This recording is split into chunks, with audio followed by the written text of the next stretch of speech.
Hello मैत्रिणींनो, आज माझ्या स्टुडंट्ससाठी मी डस्की स्किन आणि प्रॉब्लेमॅटिक स्किनवर मेकअप दाखवते। माझ्या स्टुडंटची डिमांड होती की आम्हाला डस्की स्किनवरच मेकअप बघायचा आहे मॅम, त्यामुळे मी आज डस्की स्किनवर मेकअप दाखवते। तर चला आपण सुरुवात करूया डस्की स्किनवर मेकअप करायला।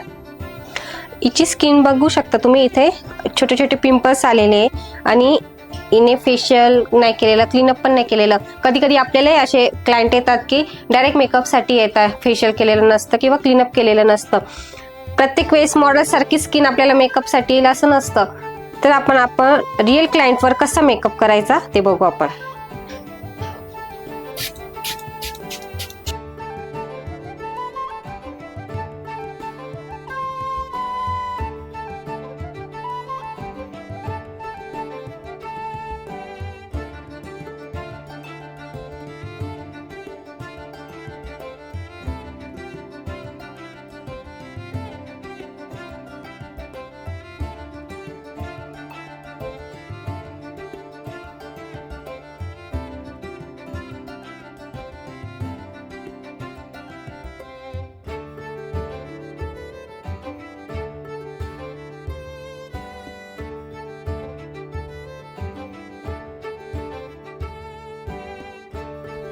डस्की स्किनवर मी आज मेकअप केलाय, कसा वाटला तुम्हाला कमेंट मध्ये नक्की सांगा।